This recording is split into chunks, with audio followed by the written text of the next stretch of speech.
TNA No Surrender 2010 pay-per-view review.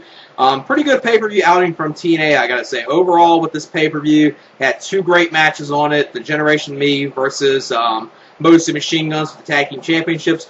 Great match and a great way to start the pay-per-view. Really got the crowd into the show. And then the Kurt Angle versus Jeff Hardy match was a very good match of the night, in my opinion. And the only problem, and the only thing I can complain with that match is it wasn't the main event. But considering the way it was booked, since they did the 20-minute time limit, then gave it 5 more minutes, went to another 5-minute overtime, and then was ruled a no contest after Kurt Angle had a big gash on it. Maybe TNA and their booking staff would have said, this might not be the perfect way to end the pay-per-view with a time limit draw. And after that, I would have hated to be not Desmond, but the Pope D'Angelo, Dinero, or Mr. Anderson having to go out there and try to out-top it.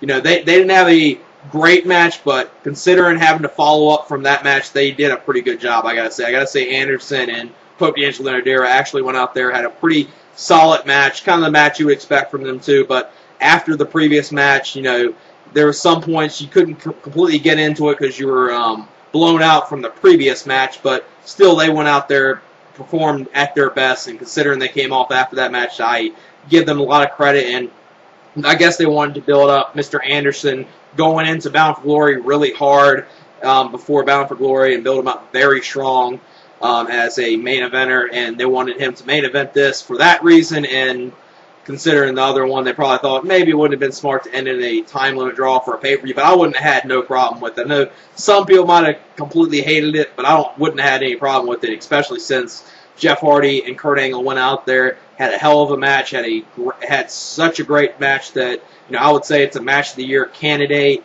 and as with that as well. It's a match I would highly recommend to check out with the opening match as well, which the opening match of the pay-per-view was Generation Me versus the Madison Machine Guns for the Tag Team Championships. Very good match, good back-and-forth action, really enjoyed it. Good way to start the pay-per-view off. The crowd was really into it, cheering for both teams. Just a lot of great stuff in this match.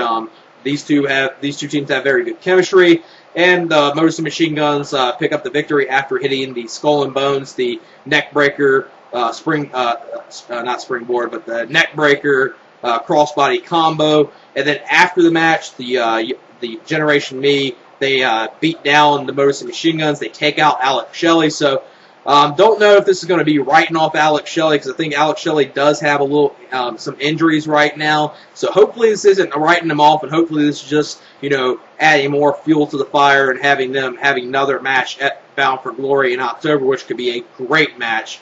This match was very good. Would love to see these two in a tag team feud, possibly, a tag team feud for at least 3 or 4 months, because Generation Me and most Machine Guns can have great matches all the time. This is just a very good match, fun way to start the pay-per-view. 3 3/4 stars. Then the next matchup was Sabu versus Douglas Williams for the X Division Championship, and this was a good match. It was actually going on pretty good. I actually enjoyed it. Sabu actually, I would say, came out there, and he wasn't as good as he was at his match against RVD the previous month, but you got to figure he's taking on Douglas Williams. I like Douglas Williams, but him and RVD are completely different competitors in the ring. And you saw some good mat work at the beginning, and the only thing I had a problem with this match was the ending of this match. Considering, you had hardcore stuff involved in this match. You saw a chair involved in this match. There was a table spot in this match, even though with the table spot, Sabu was going for his Arabian facebuster, and Doug Williams got out of the way. So I guess you could say that the match couldn't end disqualification due to that reasoning. But then at one point you saw Douglas Williams at the end of the match. He was getting a chair. He was going to try to hit Sabu with it. The referee, grabs it from him, pulls out the ring. Then he grabs the X Division title belt when the referee isn't looking, hits Sabu with it, and that's the ending of the match. Now, I know Douglas Williams. He's a heel, and it's a typical type of way he would try to win by any means necessary. But they were actually going on to have a pretty good match against each other, and the ending of the match just killed it for me. I actually was enjoying the match a lot, and the ending killed it for me. You still saw some good stuff in it, and since you saw that, I would still give it, 2 1/4 stars, but the ending of it really killed it for me as far as the quality of the match. Then the next matchup was Velvet Sky versus Madison Rayne in a grudge match. really a match I could care less about. Velvet Sky, she picks up the victory in this match. 1 star match at best. You know, TNA really needs to try to do something with their Knockouts division, get it back to where it was that, you know, originality to it, where you actually saw great women's matches or very good women's matches, not just the typical Divas matches, which the Knockouts division has turned into just a WWE Diva Light. That's pretty much what it is. And they're not really, you know, going out there and trying to differentiate themselves from the WWE Divas, which I think was the thing that you had with the Knockouts division at first. That was the good thing about it. It had the originality to it and was making it seem different than the typical women's wrestling you would see on WWE. But now it's gone the route where they're going the typical WWE route with the tits in action route, where they're just going by, you know, female wrestlers could, you know, go out there and they're just there for their looks. They cannot perform in the ring at all. You know, Velvet Sky, if she's in there with someone that, you know, Velvet Sky and Madison Rayne, they're both women's wrestlers that if they're in there with someone like, you know, that can perform, they could possibly have a good match, but against each other, it was pretty much a train wreck, and I don't think that's what most people were expecting. Definitely the worst match of the night. Then the next matchup was Rhino versus Abyss in the Falls Count Anywhere match. This match kind of dragged on, I would say. It wasn't a terrible match. I would say I would put it in the category of a watchable match. It had some decent stuff in it, but then it kind of got over the top. They did stuff where they broke one part of the stage. They were fighting under the stage, and they popped out the other side. Really looked really cartoonish when they did that. And then the end of the match comes where they had a guardrail placed up in one of the corners of the ring.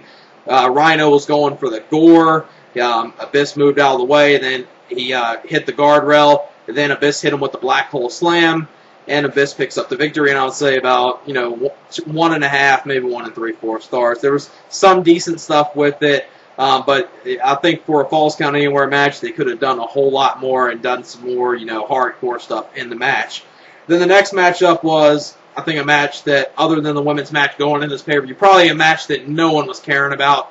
This was Kevin Nash and Sting, which I'll dub as Wolfpack 2010 versus Jeff Jarrett and Samoa Joe. So you got pretty much 3 old fucks in Samoa Joe. That's pretty much what this tag match is.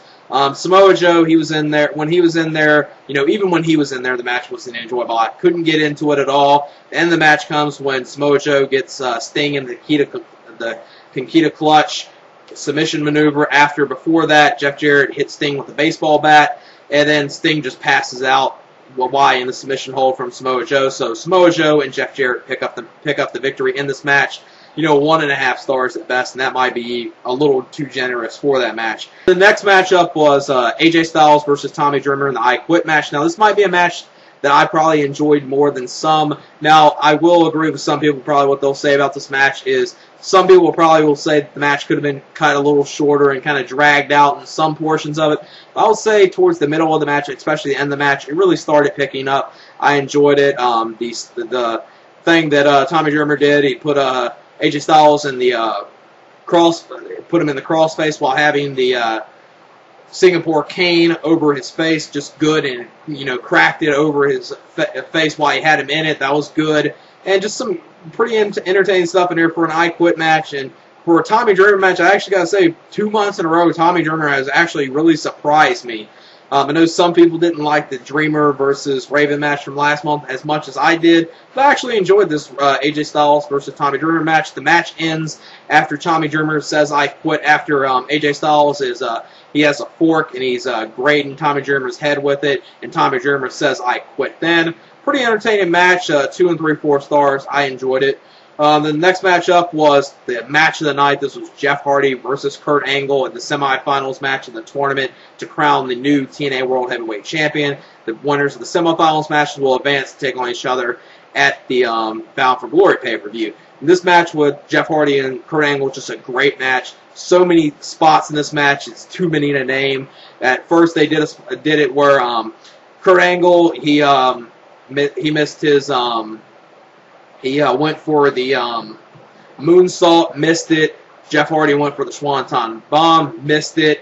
They did their finishers a number of times in this match. Kurt Angle was really working over the leg and Jeff Hardy in this match. Had him in the ankle lock for a long time, probably one of the longest times you've probably seen Kurt Angle apply the ankle lock ever. Jeff Hardy, he did his Swanton bomb dive from the top rope to the floor on Kurt Angle, hit it perfectly. That was a great spot in this match.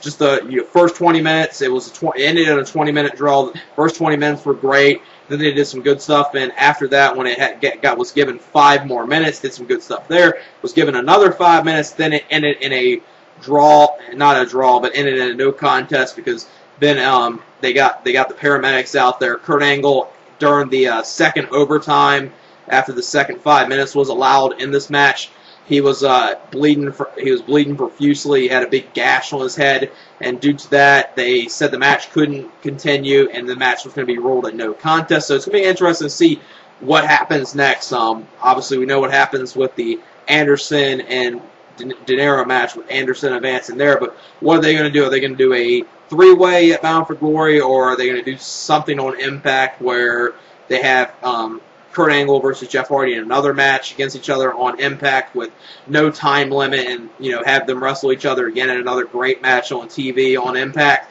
and then advance to take on Mr. Anderson? We'll just have to wait and see. And actually, this really sucks for TNA because this actually has that feeling of you're wondering really what's going to happen on Impact this Thursday. Now, I know you got spoilers and stuff, but still, for the most part, for casual fans, you got the feeling of what's going to happen next. Most fans are going to really wonder what's going to happen next, but Impact this Thursday is being preempted, so you're not going to have Impact again till the following Thursday on September 16th. That really sucks for TNA, especially, right after a pay-per-view. Now, if this is any other time, it probably wouldn't really affect them much, but after a pay-per-view, it's like, that really sucks. They have to preempt Impact, and you'll have to wait basically another 10 days, unless you read the spoilers, to find out what happens, where they lead this to on Impact. So that's kind of one thing that really sucks for TNA right there, and that's nothing they can help right there. But this Jeff Hardy versus Kurt Angle match was a great match, ended in no contest. Like I said, I gave it 4 1/4. I overly enjoyed this match. It passed my expectations a lot. Just loved it a lot, and I would highly recommend people check that match out and the opening match with the Motor City Machine Guns versus Generation Me. Then after that, you had the main event, which was the second semifinals match, which was Mr. Anderson versus the Pope D'Angelo Dinero, which, like I said earlier, I feel really bad for them for having to go out there and try to out-top or try to go out there and showcase themselves after that great match that Jeff Hardy and Kurt Angle had right there before it. But considering that, and the crowd was, the crowd was still into the match. I gotta say, they're really into the Pope D'Angelo Dinero and Mr. Anderson, so that helped it right there. But I gotta say, other than probably being there live, most fans are probably, at home kind of watching this and kind of blown out from the previous match, so you kind of weren't, into this match as much as the previous match, obviously. But considering, after they had to go out there and perform after the previous match, they did a pretty good job. I mean, I would say they had a solid 3-star match. Mr. Anderson picks up the victory after hitting 2 mic checks to the Pope D'Angelo Dinero. Pretty good match. Like I said, I guess they wanted to build up Anderson very strong going into Bound for Glory, and since the previous match ended in a no contest, I guess maybe they thought that shouldn't be the way the pay-per-view ends. And that's probably the reasoning why they didn't have Jeff Hardy and Angle main event. So I kind of understand that they wanted to build up Anderson very strong, and they probably want to send the crowd home happy and the people watching on pay-per-view happy as well, without having to end in a no contest and stuff, which kind of makes sense. I wouldn't have no problem with the pay-per-view end it like that, but I know some people probably would have. So since you had those 2 matches, the Motor City Machine Guns match versus Generation Me, which I gave 3 3/4 stars. Then you had the Jeff Hardy match, which I gave 4 1/4 stars with Kurt Angle.